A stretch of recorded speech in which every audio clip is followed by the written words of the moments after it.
expliquez-moi, ça veut dire quoi manger vos morts?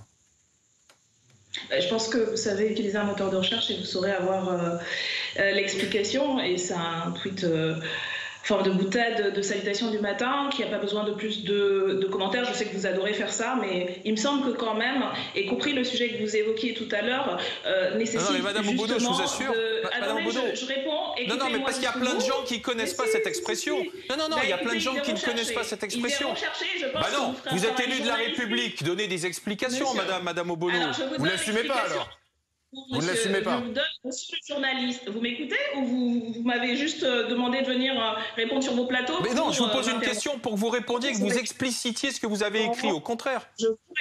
Je vous réponds, écoutez-moi, que ma réponse vous plaise ou pas, je vous réponds. Je crois que la situation aujourd'hui en Iran est suffisamment importante et sérieuse pour justement éviter les instrumentalisations politiciennes. En Iran, il y a un mouvement incroyable mené par des femmes qui défendent leur liberté. C'est d'ailleurs un des mots d'ordre, les 3 mots d'ordre qui sont repris et pour lesquels il y a des mobilisations dans le monde entier. C'est femmes, vie, liberté. Voilà les mots d'ordre. Oui, mais c'est pas la question que je vous ai posée, madame la députée. Ce que je vous donne, monsieur le journaliste, c'est la réponse que je vous donne. Non, mais sinon, si vous ne répondez pas aux questions... Mais non, attendez, Madame Obono, vous êtes élue. Une députée de la République tweet un soutien avec écrit « Mangez vos morts ». Il y a des centaines de milliers de Français qui ne savent pas ce que ça veut dire, donc vous êtes là pour nous expliquer qu'est-ce que veut dire cette expression « Mangez vos morts ». À qui elle s'adresse? Qu'est-ce qu'elle veut dire? Je vous renvoie, elle s'adresse aux propos précédents dans le tweet que vous avez bien compris, contre l'instrumentalisation. Je pense que c'est une manière extrêmement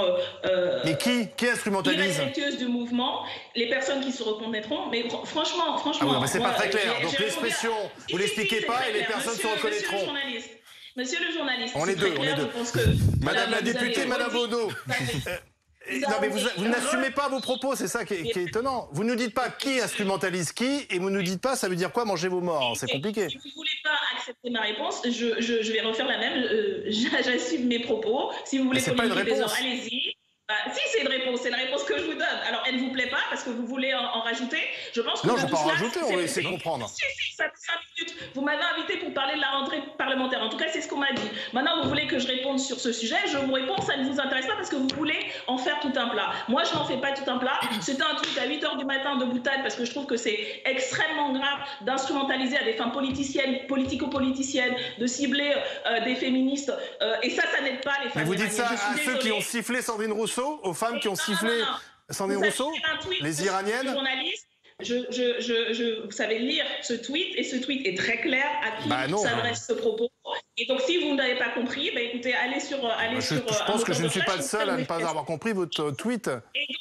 Et donc, je vous réponds, ma réponse, elle est très claire. Je pense que le mot d'ordre de cette mobilisation extraordinaire, très dure, très violente. Hier soir encore, moi, je suivais, comme beaucoup, via les réseaux sociaux, la répression terrible du régime iranien contre les étudiants et les étudiantes à Téhéran, de l'université polytechnique. C'est de ça qu'il s'agit. Et je crois que le mot d'ordre de la mobilisation, femmes, liberté, c'est ça qui rassemble. Le reste, c'est de la politique politicienne de bas étage qui n'aide pas à la mobilisation. Et moi, je réaffirme ma solidarité comme nous l'avons fait avec le groupe de la France Insoumise, comme je l'ai fait très tôt en relayant les interpellations d'Amnesty International. Je réaffirme ma solidarité aux femmes iraniennes, au peuple iranien et à sa jeunesse.